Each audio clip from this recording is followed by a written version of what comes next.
Corona काल में आने वाले सबसे बड़े और प्रमुख त्योहार दिवाली के लिए पूरा जयपुर भी सज चुका है, लेकिन जहां एक और बाजारों में चहल पहल लौटने लग रही है, इस तरह से सजावट आपको नजर आने लगी है, वहीं एक कुछ कारोबारी ऐसे भी हैं जो कि इस वक्त सबसे ज़्यादा परेशान है। यह कारोबार है करीब 500 से 600 करोड़ रुपए के सालाना का।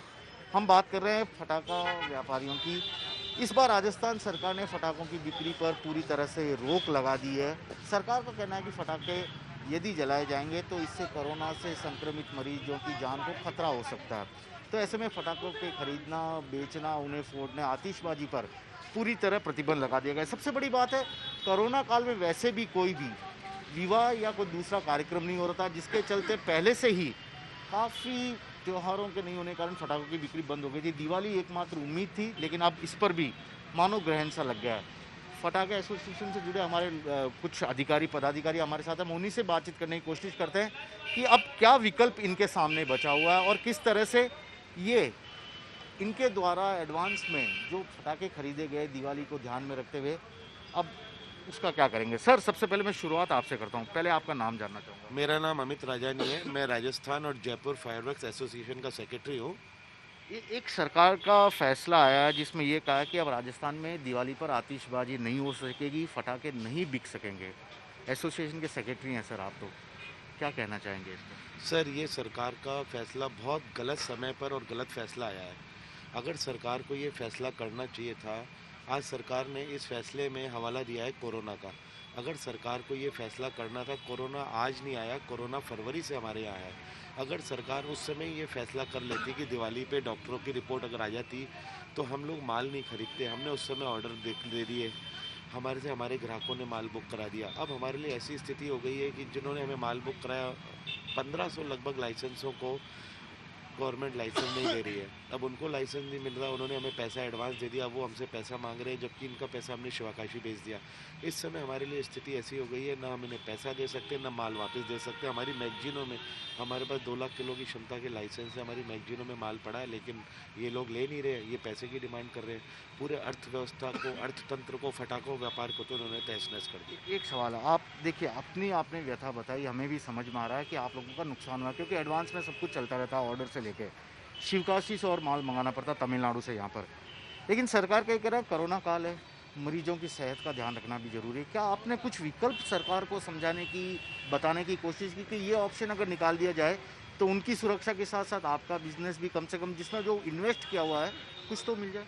हमने सरकार को कई प्रस्ताव दिए थे। हमने एक प्रस्ताव ये दिया था कि आप सुप्रीम कोर्ट की गाइडेंस के अनुसार 2 घंटे फटाखे जलाने की अनुमति दे दीजिए।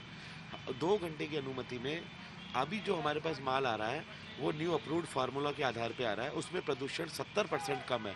उन फटाकों की आप हमें अनुमति दीजिए। 2 घंटे हम, और सुप्रीम कोर्ट का आदेश है, हम सारी गाइडलाइन की पालना करते हुए हमने सरकार को ये प्रस्ताव दिया था। हमारा ये प्रस्ताव भी नहीं माना गया। इसके अतिरिक्त हमने सरकार से कहा था कि अगर आप हमें समय रहते सूचित कर देते तो हम माल नहीं खरीदते।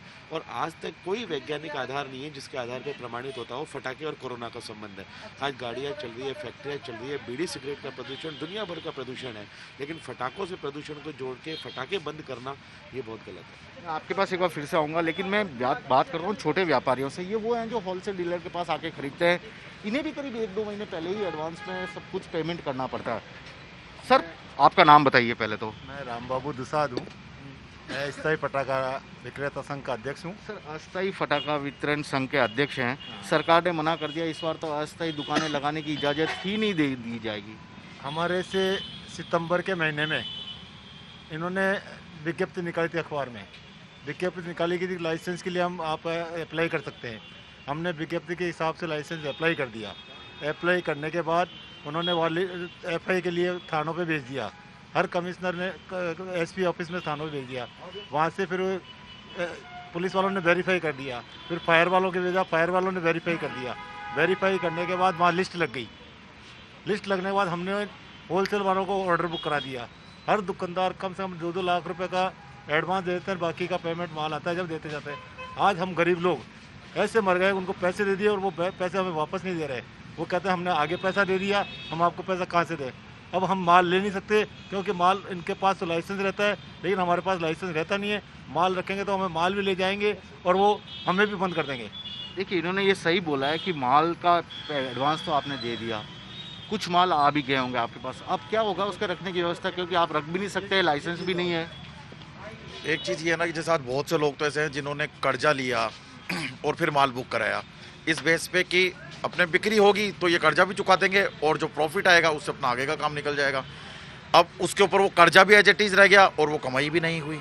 अगर ये जो प्रोसेसिंग इन्होंने स्टार्ट करी, आवेदन इन्होंने लिए, उससे पहले सारी स्थिति इनके सामने थी, ये अगर उसी समय आवेदन नहीं लेते तो काहे को वो कर्जा करता, काहे को वो माल बुक करता, और जो इतना माल गोदामों में सबके पड़ा है वो क्यों इकट्ठा होता इतना माल क्यों इकट्ठा होता, क्या करेंगे सर, ऑर्डर तो दे दिया, सामान अब पैसे तो लग गए।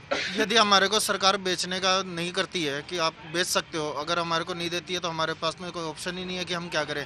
अगर सरकार को हमारे को बेचने का नहीं था कि आप नहीं बेचोगे, तो ये जो सितंबर में इन्होंने विज्ञप्ति निकाली, ना तो ये विज्ञप्ति निकालते, क्यों इन्होंने वेरिफिकेशन करवाई, क्यों इन्होंने पुलिस वेरिफिकेशन फायर, सब कुछ हो गया, अब बंद हो गया, अब क्या करने वाले हैं आप लोग?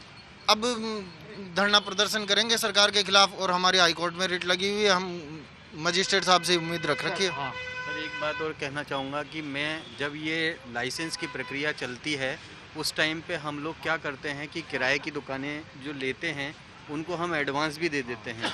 एडवांस देने के बाद क्या होता है, वो दुकान का हमको पूरा नक्शा वगैरह सब दुकान वहाँ जमा होता है, उसके बाद हमको लाइसेंस मिलता है। अब लाइसेंस की प्रक्रिया पूरी हुई, दुकानदार को हमने जिससे दुकान किराए पे ली उसको हमने लाख रुपए 2 लाख रुपए किराए पे दुकान ली, प्लस हमने जो माल हमको खरीदना है वो एडवांस हमने पैसा दिया, तो हम इस टाइम के ऊपर तो चारों तरफ से मर गए सर। चारों तरफ से मर गए, मतलब मुसीबत तो है ही है। कोई उपाय सोचा होगा, क्योंकि आप पदाधिकारी हैं, आप पे उम्मीदें ज़्यादा है, अब विकल्प क्या आप लोगों के पास? सर हमारे पास एकमात्र विकल्प है न्यायालय से न्याय का इंतज़ार। हमने अपनी एप्लीकेशन न्यायालय में हाई कोर्ट में लगाई है, हाई कोर्ट में हमारी 6 तारीख की सुनवाई है और दूसरे केस की 4 तारीख की सुनवाई है। हमें सिर्फ इस समय सरकार से उम्मीद है ना होकर न्यायालय से उम्मीद है। सरकार से उम्मीद है, लेकिन आप कुछ देर पहले आप मेरे को बता रहे थे कि सरकार को भी बड़ा रेवेन्यू लॉस हो रहा है। बिल्कुल सर। किस तरह से लॉस सरकार का भी है?